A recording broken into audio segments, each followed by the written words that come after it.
전도를 이야기한다고 하는 것은 어떻게 보면 불필요한 것처럼 느껴질 수도 있고요. 또 어떻게 보면 굉장히 부담스러울 수도 있고 쉬운 것은 아닙니다. 왜냐하면 제가 전도에 관해 말씀을 안 해도 여기 있는 모든 분들은 전도를 해야 한다는 것은 다 알고 있습니다. 몰랐던 분 계시면 한번 손 들어보세요. 그래서요, 전도해야 되는 거군요. 몰랐습니다 하는 분 손 들어보세요. 없죠? 네, 없는 것 같습니다. 모두 알고 있습니다. 도대체 그렇다면 왜 전도하는 것이 이렇게 어렵거나 또 전도를 하지 못할까요?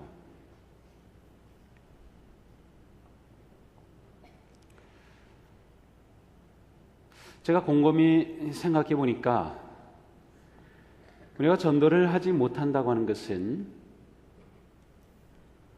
우리가 주님으로 믿고 그렇게 따르는 그분의 말씀의 권위를 인정하지 않기 때문이다 라는 제 결론입니다. 저 자신도 그렇고요, 장로님들도 그렇고 권사님들도 그렇고 집사님들도 그렇고 우리 성도님들도 그렇습니다.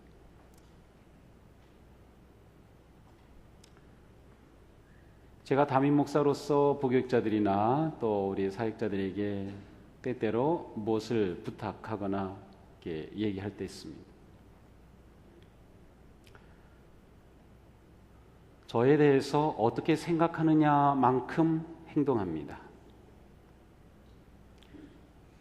개인적인 죄가 아니라 동수교회 담임 목사에 대해서 어떠한 권위를 인정하고 어떻게 생각하느냐만큼 행동합니다. 꼭 그렇습니다. 어떤 경우는 제가 부탁한 딱 거기까지만 하기도 하고, 어떤 경우는 그렇게 못 미치기도 하고, 어떤 경우는 넘치게 하기도 합니다.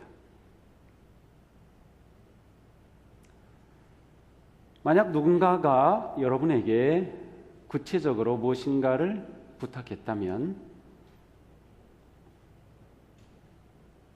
여러분들은 그것을 그냥 쉽게 넘겨버리지는 않을 겁니다. 더군다나 그것이 여러분이 존경하는 사람, 아니면 여러분의 상사이거나 우리 어르신들이거나 여러분들이 관계 속에서 높여야 될 그러한 관계에 있다고 하면 더 그렇습니다. 예수님께서 모든 믿는 자들에게 주신 많은 말씀들이 있습니다. 꼭 오늘 전도에 관한 말씀만이 아니라 놀라운 말씀들이 가득 차 있습니다. 그런데 우리는 왜 이렇게 살까? 그것은 그만큼 우리가 그 말씀의 권위를 인정하지 않기 때문입니다.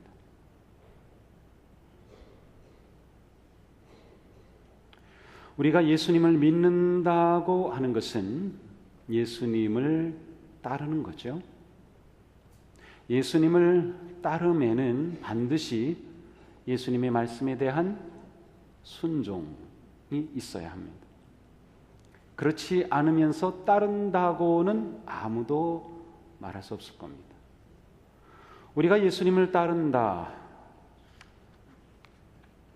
예수님이 내 주인이 되신다, 내 생명의 주인이시다, 내 삶의 주인이시다, 예수님은 내 모든 것에 권한을 가지고 계신 왕이시다 라고 하는 것을 인정한다면 예수님의 말씀을 우리는 허투루 생각하지 않을 겁니다. 하늘과 땅의 모든 권세를 내게 주셨으니 그러므로 너희는 가서 모든 민족을 제자로 삼아 아버지와 아들과 성령의 이름으로 세례를 주고 내가 너희에게 분부한 모든 것을 가르쳐 지키게 하라. 볼지어다 세상 끝날까지 내가 너희와 항상 함께 있으리라. 마태복음의 맨 마지막에 나오는 말씀이죠. 사도행전에 나타나는 예수님의 맨 마지막 말씀, 오직 성령이 너에게 임하시면 너희가 권능을 받고 예루살렘과 온 유대와 사마리아와 땅 끝까지 이르러 내 증인이 되리라.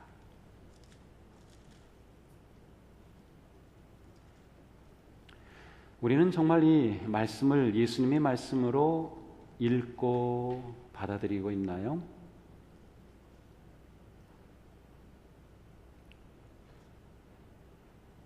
우리는 이 말씀 앞에 전심으로 반응하며 순종하나요?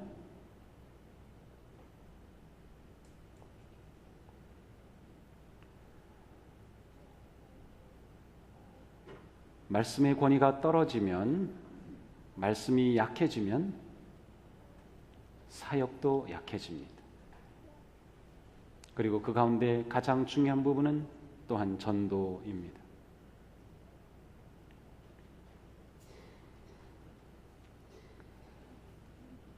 이 저녁에 저는 우리들에게 막 감정적으로 호소를 해서 막 어떻게 해보고자 하는 마음은 전혀 없습니다. 그냥 저 자신도 여러분과 함께 주님의 말씀 앞에 한번 정직하게 서보는 겁니다. 그리고 과연 주님의 말씀을 우리가 얼마나 진지하게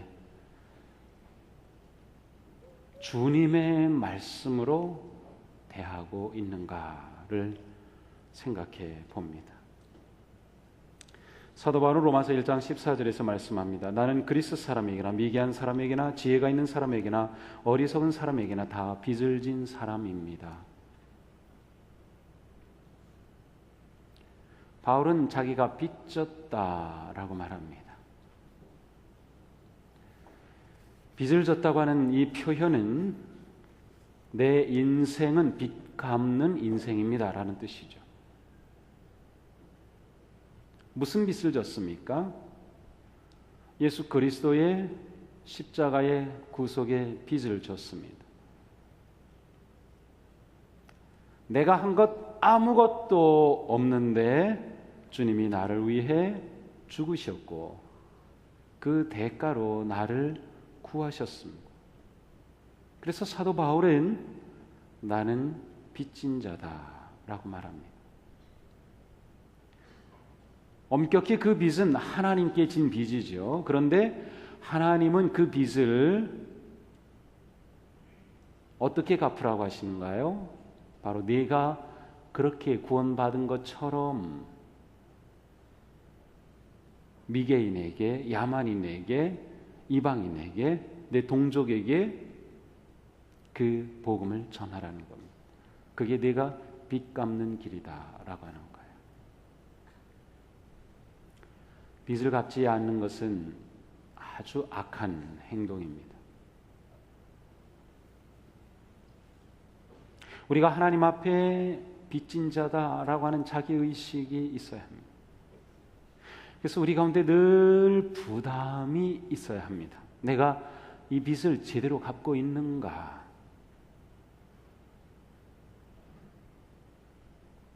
나는 복음의 빚을 갚고 사는가? 물론 우리는 전도 아닌 많은 것들을 합니다. 교회 안에서도 전도부가 아닌 많은 부서들이 있고 사역들이 있습니다. 그러나 그것이 전도의 명령을 대신하지는 않습니다.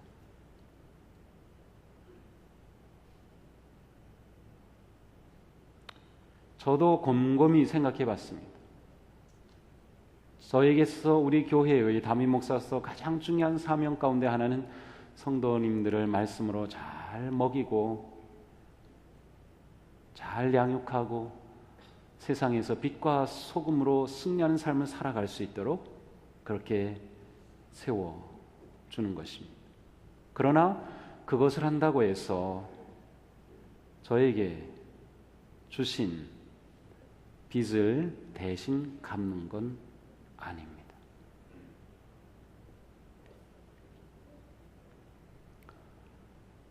제가 요즘 생각이 참 많아졌습니다. 원래 생각이 많은 사람인데 거기에 생각이 많아졌기 때문에 생각하는 모든 것들을 다 적으면 하루 종일 적어도 다 적지 못할 겁니다.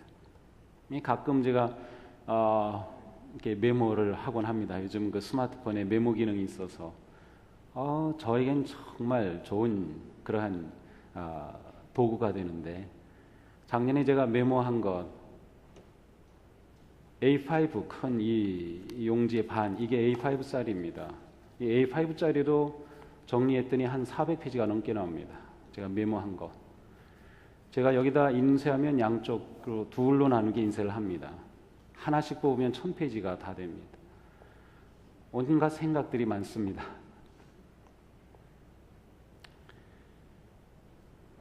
전도의 생각이 요즘 저에게 매우 많습니다.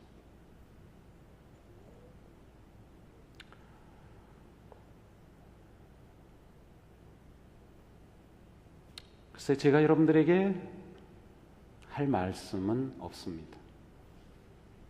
다 알고 계신데 또 뭐를 말할까요? 그냥 한 가지만 말씀드리겠습니다. 전도하는 목사가 되려고 합니다.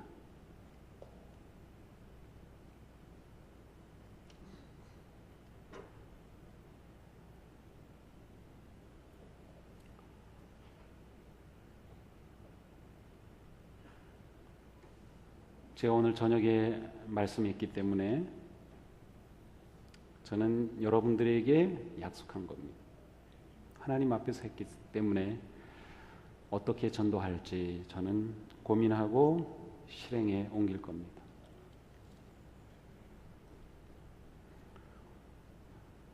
오늘 이미 전도부에 또 전도대에 헌신하신 분들이 있습니다. 그러나 정말 전도의 사명을 진지하게 받아들이고 싶은, 그렇게 하기 원하는 분들이 계시면 좋겠어요. 그리고 저는 그분들과 함께 전도할 것입니다.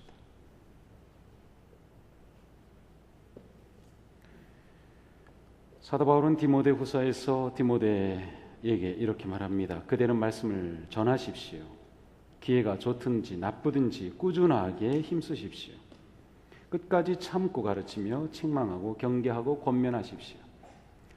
그대는 전도하십시오. 또 말씀을 선포하십시오. 같은 의미입니다. 천명초청이라고 한 이유는 있습니다.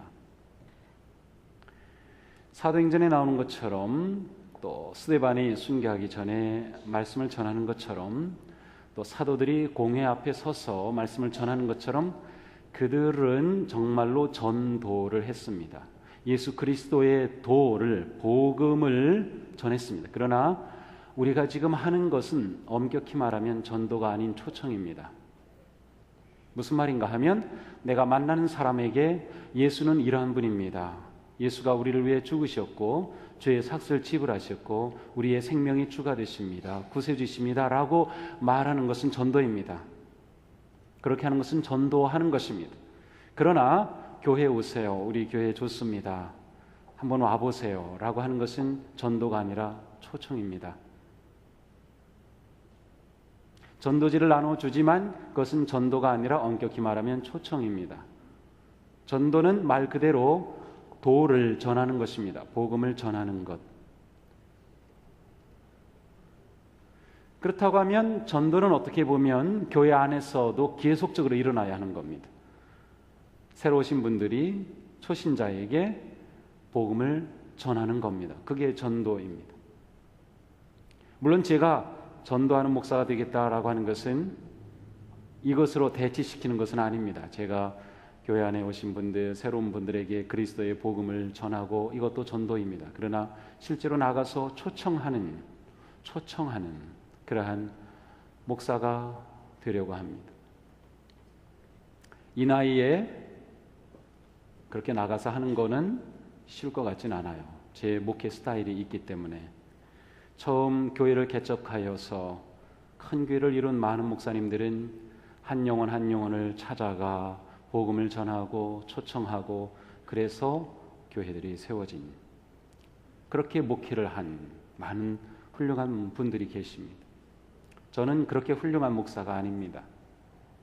그러나 복음을 전하고 초청하는 것은 해야 된다 라고 말씀 앞에 겸허하게 섭니다.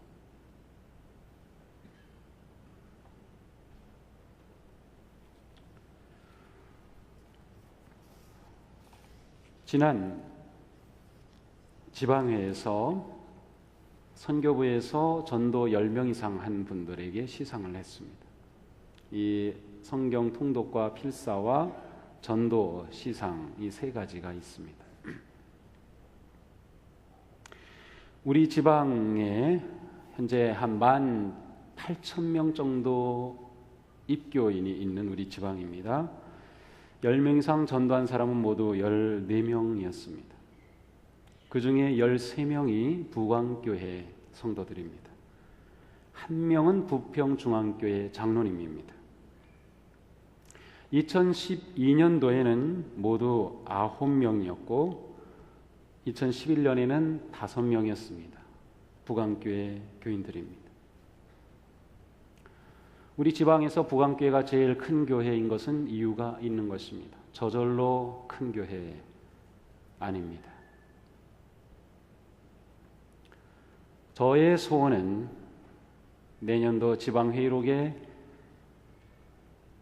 동수교회 성도님들의 이름이 오르는 것입니다. 10명 이상 전도하신 분들이 오르는 것입니다. 원하기는 제 이름도 거기에 들어가면 좋겠습니다.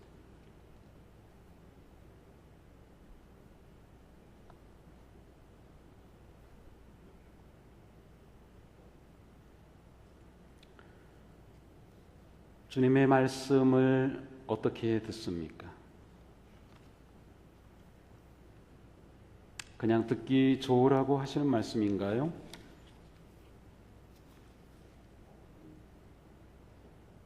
너무나 익숙한 말씀인가요? 너무나 잘하는 말씀이라 이제는 안 들어도 알 그러한 말씀인가요?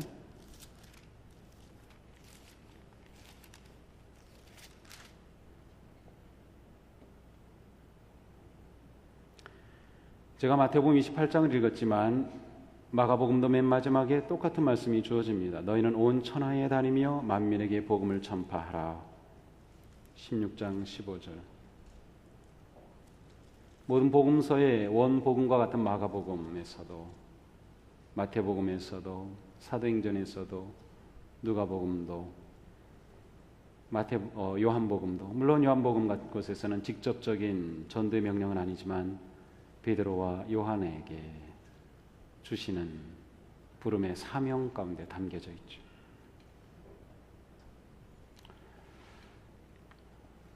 그냥 오늘 집에 돌아가시면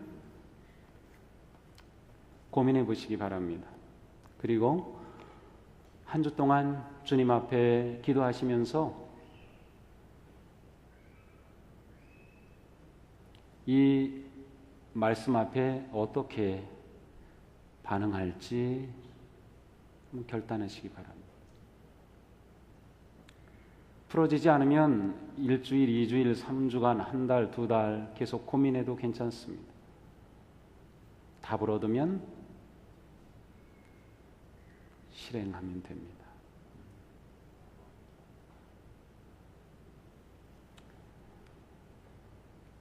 기대가 됩니다. 제가 어디 먼저 나가서 전도를 할지, 어떻게 전도할지, 다시 명함을 하나 만들려고 합니다. 교회 이름 넣지 않고 제가 신학생 때 명함을 만들어서 짧은 구절 하나 넣고 제 이름 넣고, 그때는 핸드폰도 없으니까 집 전화번호 넣고 전도했던 생각이 나는데 한번 그렇게 해보려고 합니다. 그래도 올해 1년 안에 한 명이라도 주학선 이름으로 전도된 분이 예배 시간에 소개되면 아, 목사님이 약속을 지키시는구나 라고 생각하면 좋겠습니다. 박수로 끝나지 말고 나도 해야지 하는 그러한 마음이 일어나면 좋겠습니다. 오늘 전도대 발대식은 그냥 넘어가는 1년에 한 번, 두 번 있는 그러한 형식적인 시간이 아닙니다. 전도에 헌신하신 분들과 함께 할 것입니다.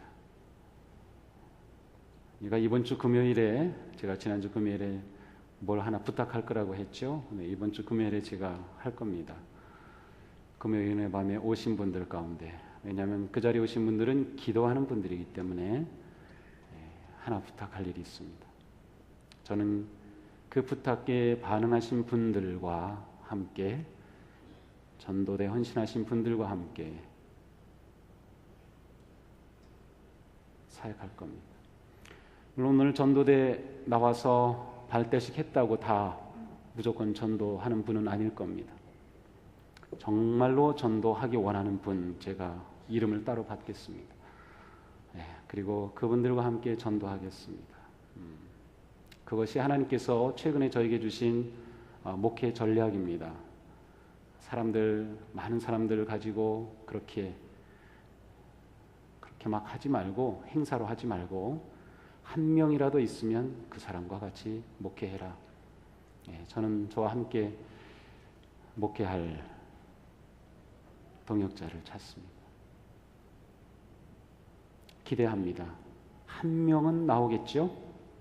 안 나와도 괜찮습니다. 하나님께서 주신 마음이기 때문에 순종하면 제 빚을 갚게 되겠죠. 제가 목소리 깔고 설교하면 항상 무겁죠. 도전이 되고. 근데 오늘은 그렇습니다. 자, 전도하자. 그리고서 열매 없는 그러한 자리가 되지 않기를 바랍니다.